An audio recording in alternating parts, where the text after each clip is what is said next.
quick, like this video if you want to help me out, and also subscribe. We're on a road to 5,000 subscribers. Also check all of my socials in the description down below, including my second channel. And also let me know which class would you like to see in the next 40k PR video, and I will choose the one that I see the most in the comment section down below. With all that being said, enjoy the 40k PR video on the Ice Age.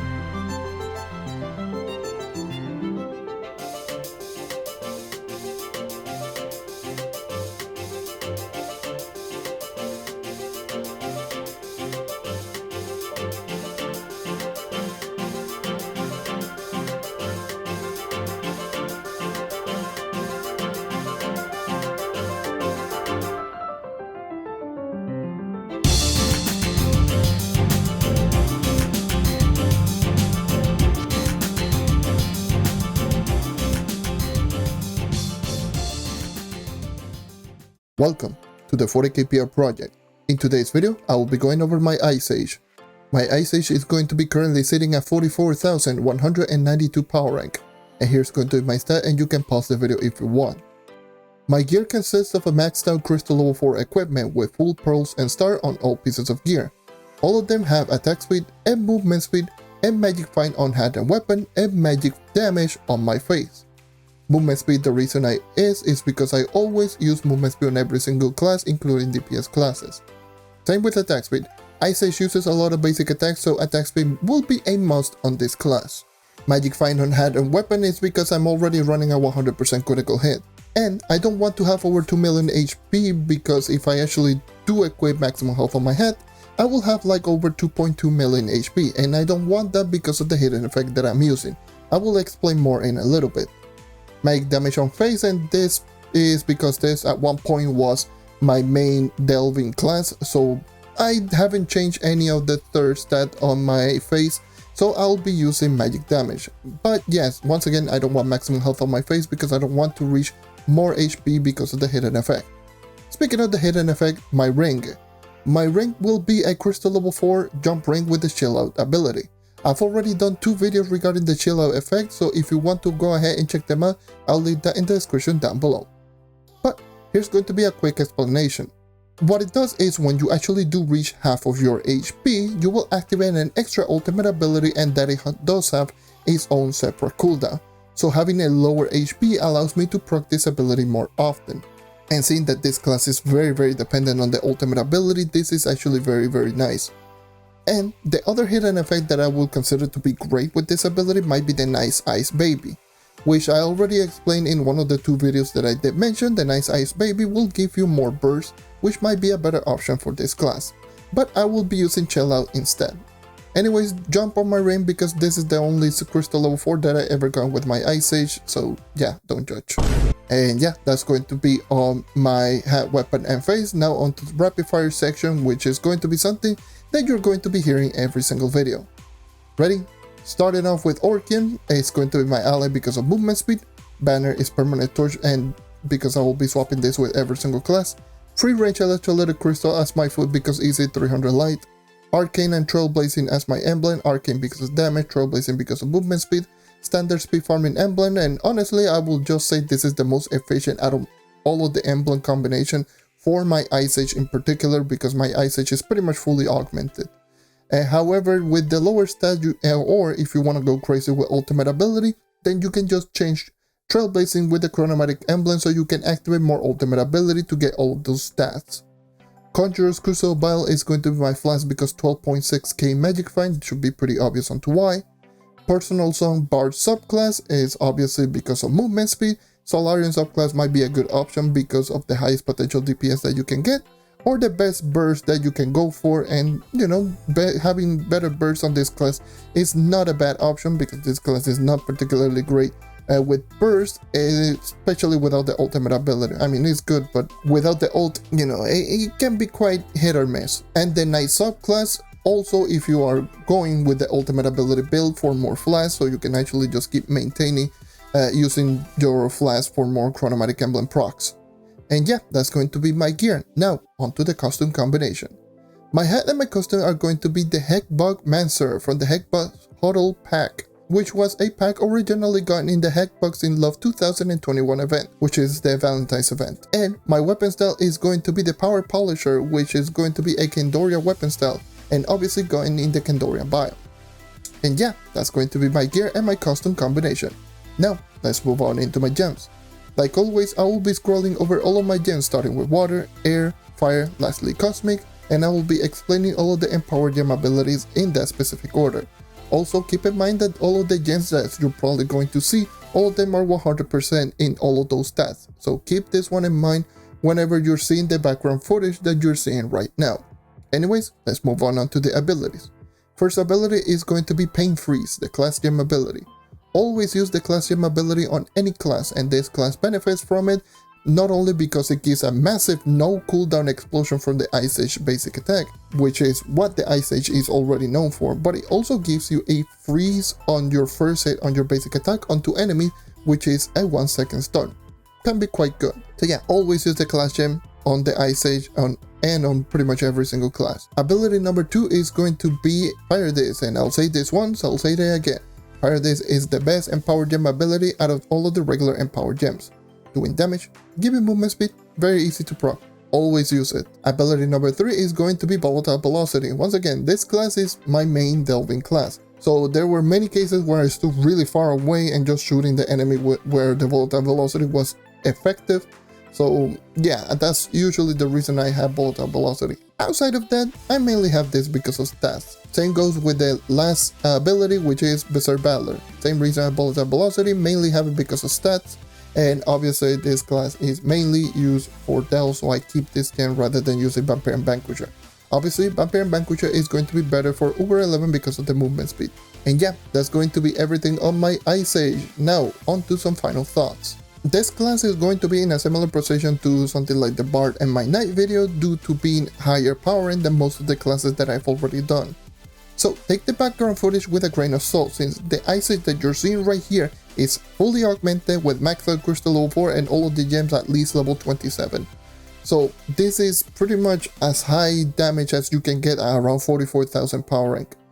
So take everything with a grain of salt. So if I actually did upgrade all of my gen to level 30, this character would have been 46.3 KPR in the same power rank as my Knight.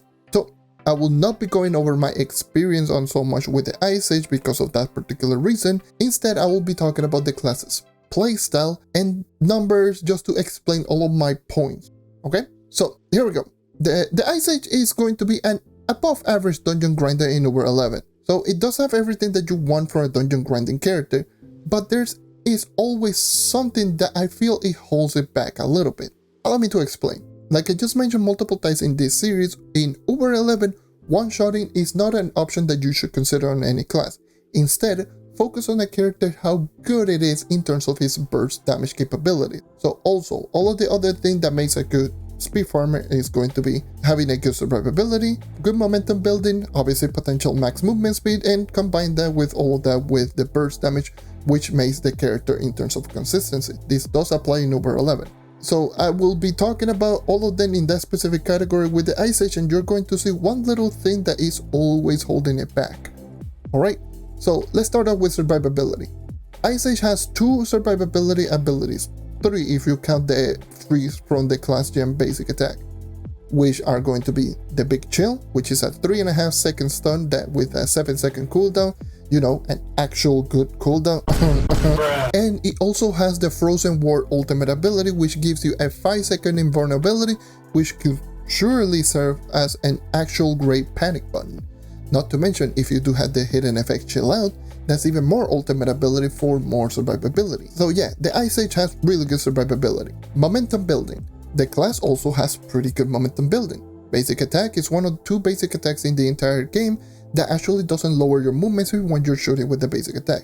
So pretty much essentially you can just hold down the basic attack and it is entirely free, you don't get any drawbacks. Even though the damage is not the best out there because it is a 2.25 times damage multiplier, a 1.5 base attacks per second, making it average speed below average in damage. It can be quite problematic in terms of momentum building, especially at lower stats. And yes, you can combine that with the ultimate ability, which doubles your damage And from my testing and using the knight, because the knight has a 4.55 times damage basic attack, and obviously my knight is maxed out, and the Ice Age with the ultimate ability does 4.5 times damage multiplier, so pretty much equal in damage to the knight. You pretty much don't one-shot regular enemies outside of 𝗘𝘃𝗃𝗿𝘆 side with the damage emblem. And that is something to keep in note, especially if you're running really fast, because the ultimate ability grants you a movement speed buff of plus 50 base.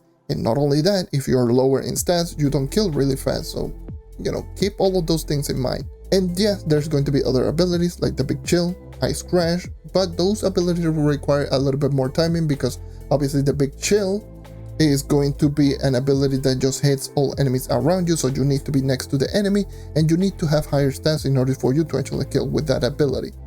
Then is going to be Ice Crash, which is your highest potential one-shotting for momentum building. The problem with that ability is going to be that you need to be essentially next to the enemy, because the range is not that great, even though the radius is really good. So timing becomes a little bit more difficult the higher your movement speed, and that can just, dampen you a little bit in terms of consistency. The potential max movement speed on this class is also very good. Again, Frozen War, the ultimate ability gives you 50 base movement speed, and if you do stack it with the Chill Out ability, which can stack, and once again, if you want more explanation with the Chill Out, there will be a link in the description down below. The potential movement speed is incredibly high. 50 base movement speed is no joke. It's higher than Dino Tamer's 40 base movement speed, but once again, it's tied to the ultimate ability, which only has a 5-second duration. So the potential is there, but is, on a very short timer. And then once again, the burst damage is also alright. Big Chill can do a damage over time. You can just activate a stun an enemy and it will do a damage over time, allowing you to just destroy the enemy before the enemy does anything to you. But the damage over time is not necessarily strong.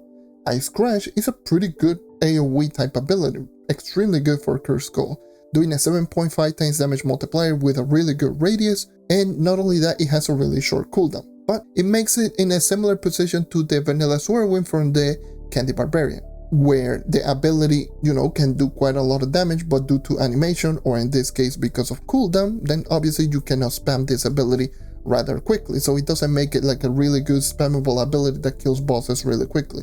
It's mainly for like the 𝗘𝘃𝗃𝗿𝘆 and such. So yeah, you essentially have that ability as an option. And then you move on into the class gem version of the basic attack, because the basic attack on its own is not that great. 2.25 times damage multiplier and average in terms of speed, single target for the most part. It's not necessarily great, but once you add in the class gem ability, the class gem ability is essentially the embodiment of burst damage, especially if you have multiple enemies. This is where the Ice Age is known for, especially in delves. If you do have a lot of enemies, since this explosion has no cooldown, you can just explode and do damage to all enemies around it, and it will cause massive amounts of burst damage. But once again, the only time that you do hit multiple enemies is usually in 𝗘𝘃𝗃𝗿𝘆, and by that point, just use one Ice Crash is going to kill enemies rather quickly. The other thing is going to be bosses with minions, but bosses with minions, usually like you are going to kill the minions before the explosion even procs, so for the most part you're only going to proc one explosion.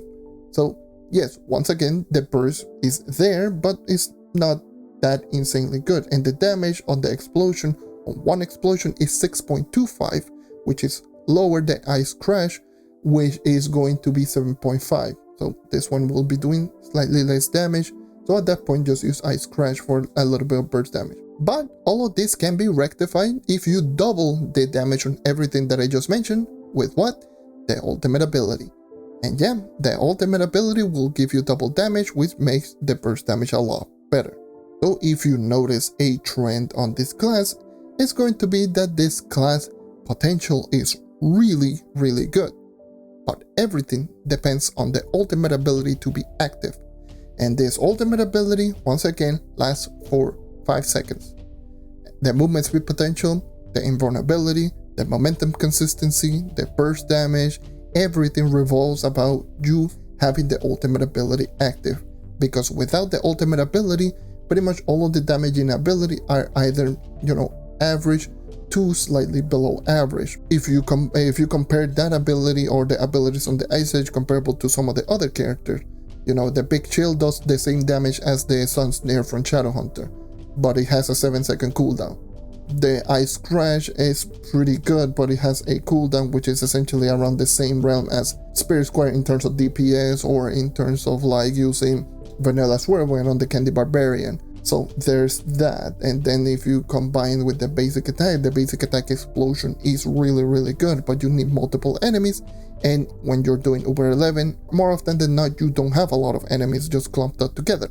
So for the most part you're going to get one explosion, and that one explosion is, you know, it's good, but it's not insane. And then obviously talking about the basic attack is pretty mediocre in terms of its damage output, but everything can just be increased by double, or everything can just be increased a whole lot if you do add in the ultimate ability, which lasts for 5 seconds. And that's where the problem comes into play with this class, and that's why I don't have it as high as, you know, among the best classes in the game for dungeon grinding. Is the inconsistency of this class is definitely something to keep a note of. Once again, ignore the background footage that you're seeing because my Ice Age is fully augmented.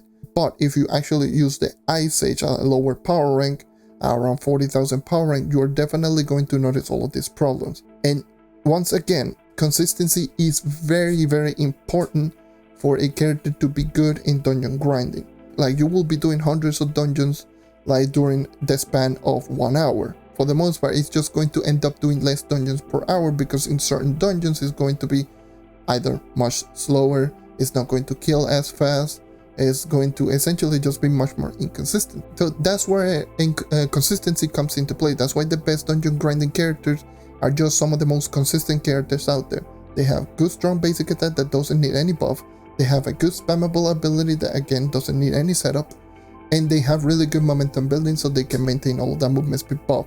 Not to mention, they usually have really high burst damage capability so they can kill bosses really quickly and then move on to another dungeon. The point is not how fast you can move.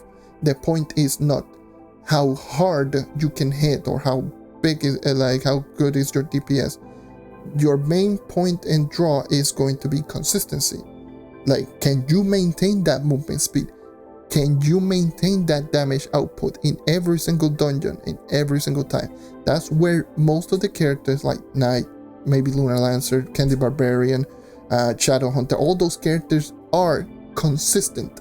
You only use very certain things in order for them to just be at their highest potential. Their average is much higher than something like the Ice Age, where the average is much lower because of obviously being dependent on a 5-second ultimate ability. Do you want movement speed? Sure, you have a really strong movement speed, but it is only for 5 seconds.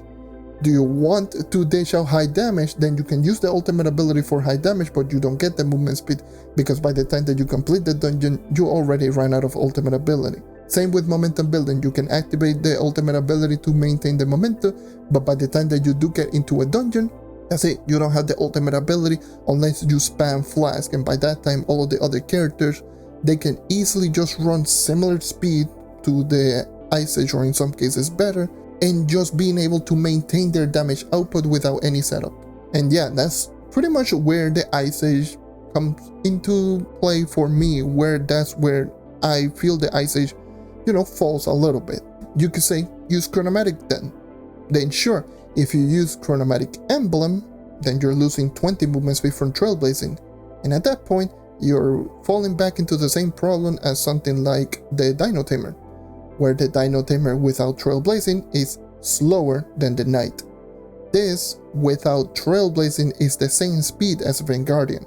If you prefer to just use Chronomatic Emblem so you can maintain high movement speed, but at the end of the day you will be doing more damage, but you will be essentially just be around in the same realm as a Vanguardian, where the Vanguardian can not only maintain that same movement speed, it has better burst because higher ability with less cooldown and higher damage from basic attack and not being reliant on the actual ultimate ability or anything. And same with like comparing it to the Knight, that is going to be 5 more movement speed than the Knight but less consistent. Honestly, like, it is something that you need to keep in mind when you're using this character. good dungeon grinding classes is consistency, and this character is consistently strong only if you do have the ultimate ability active. And that's why it's above average for dungeon and not some of the best farming classes in the game. And that's it. Once again, these are going to be my own personal opinions on the class. You have your own personal opinion. Ice Age is still among the best all-around classes in the game, because outside of dungeon grinding, the class is still excellent in delves, is really good in the early game, and is a good all-around character. But obviously, since I'm doing a comparison to U11, seeing how the character performs in U11, then I need to just compare it to other classes in U11. But yeah, it is what it is. The Ice Age is still very strong. Let me know what you think on the class, and also let me know which class would you like to see in the comment section down below for the next 40k PR video. Check out all of my socials in the description down below once again, including my second channel, which we're trying to reach to 1000 subscribers on the second channel. And like always, make sure to drop a like since it does help out the channel a lot, and also subscribe for more content like this. Thank you for watching as always, and I hope to see you guys next time. Take care and keep on hunting.